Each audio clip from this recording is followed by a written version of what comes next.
Tem um episódio específico que te marcou? Você lembra de alguma coisa que vocês viveram junto nessa passagem? E como foi o Vasco que você recebeu? Porque eu já recebi N atletas aqui, todo mundo fala que a torcida é incrível, o ambiente interno de funcionário é apaixonante, as pessoas te tratam com muito carinho. Por outro lado, você pega um funcionário muito sofrido, você tendo que socorrer financeiramente a galera muito. O Castan, e eu perguntei isso pro Salgado, ele me confirmou aqui. Eu vi uma entrevista dele, peço desculpa de não dar o crédito aqui, porque eu não me recordo onde foi que eu vi.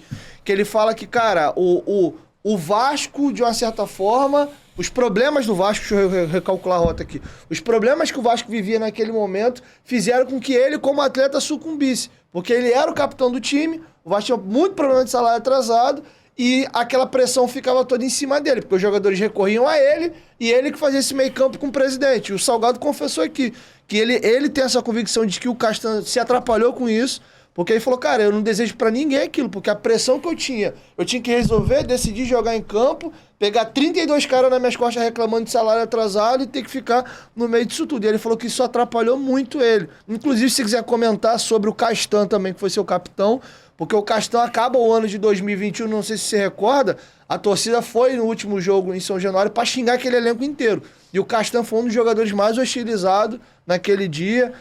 Gerou um atrito também depois daquela questão do LGBTQIA+, também dele com o Cano e tal.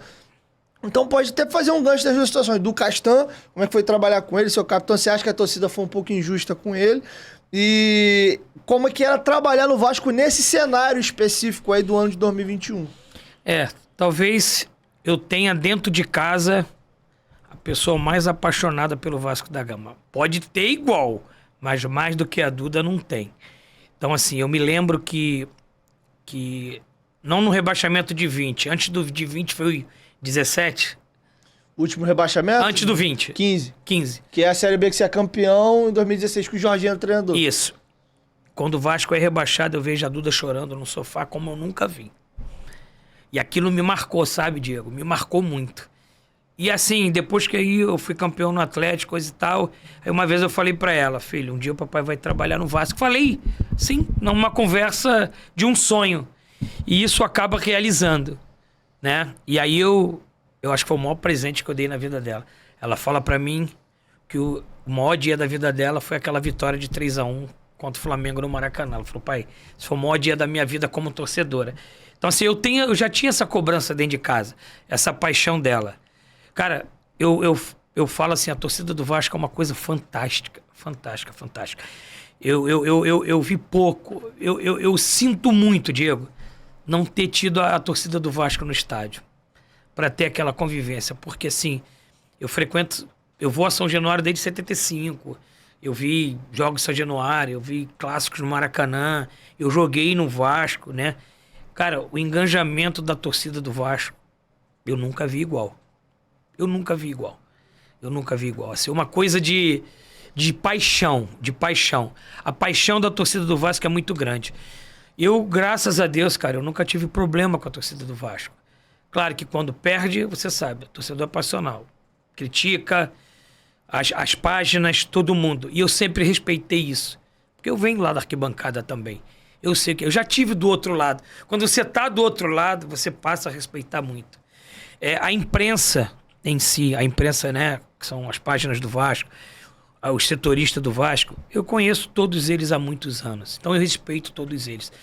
Eu lamento muito que na época eu não pude atender, né? Eu não pude vir aqui no seu programa, eu não pude ir em outros pods de pessoas que eu tinha um relacionamento bom, porque era uma normativa do clube. Então, assim, eu sinto por isso.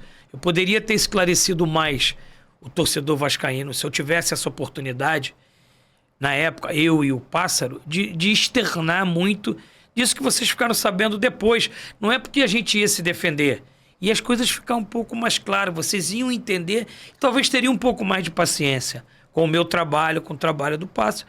Porque, como relatou o presidente, a dificuldade desse início foi muito grande, né? A gente começa um trabalho sem ter um time de futebol. Diego, não se faz futebol em 15, 20, 30, 60, 90 dias. Não faz. Por isso que a gente foi trocando pneu com o carro andando, foi formatando a equipe, entendeu? Então, assim, eu sou muito agradecido ao Vasco de ter tido essa oportunidade. É a Taça Rio. Eu conquistei uma Taça Rio pelo Vasco. Eu tive a oportunidade de vencer um clássico no Maracanã que não ganhava há mais de 5 anos, há 17 jogos. Eu até brinquei outro dia, né? Nós viemos por Rio, porque a Duda escolheu essa data para poder ir no Flamengo e Vasco e no Vasco e Inter. E aí, eu lamento naquele dia não ter nosso torcedor lá, para presentear ele na vitória contra o Flamengo. De outras circunstâncias, de boas vitórias que a gente teve. Mas eu não tenho nenhum ressentimento com a diretoria do Vasco. Quando eu falo Jorge Salgado, eu quero falar toda a diretoria, porque todos me receberam muito bem. O nosso ambiente de centro de treinamento interno era muito bom. O Alexandre Pássaro, para mim, foi um dos melhores executivos que eu já trabalhei. Um cara me mandou embora, hein? Um cara honesto, reto, transparente, trabalhou muito. A gente se entregou muito para aquele projeto. Só que você vem de um rebaixamento traumático daquele jeito. Você ter 3 dias para montar uma equipe, não vai ficar nada azeitado no tempo rápido. Isso demorava tempo, entendeu? Então eu só lamento de não ter tido mais tempo de colocar a minha ideia, a minha filosofia e a minha paixão pelaquilo que eu estava fazendo. Que naquele momento era dirigir o Vasco da Gama, entendeu? Bom, galera, para tudo e presta bastante atenção aqui. Vocês sabiam que 45% dos homens têm dificuldade de satisfazer suas parceiras naquela hora H? Mas não fica chateado não, porque eu tenho uma solução para você. O Honey Caps é um produto 100% natural e aprovado pela Anvisa que vai te ajudar a recuperar a sua virilidade naquele momento tão importante da vida adulta, tá? E tem uma notícia ainda melhor. Nós disponibilizamos numa parceria com o Honey Caps algumas amostras grátis, mas são poucas amostras, então você corre, você paga o frete, que é bem baratinho, e eles mandam para sua casa. Se você gostar do produto, você pode comprar mais amostras diretamente com ele. E aí, vai ficar de fora dessa? Vai voltar com tudo, ser aquele guerreiro forte e campeão? Honey Caps, parceiro do canal Futebolaço. Mas corre que são pouquíssimas amostras, e o link tá aqui, ó, na descrição do vídeo, tá bom?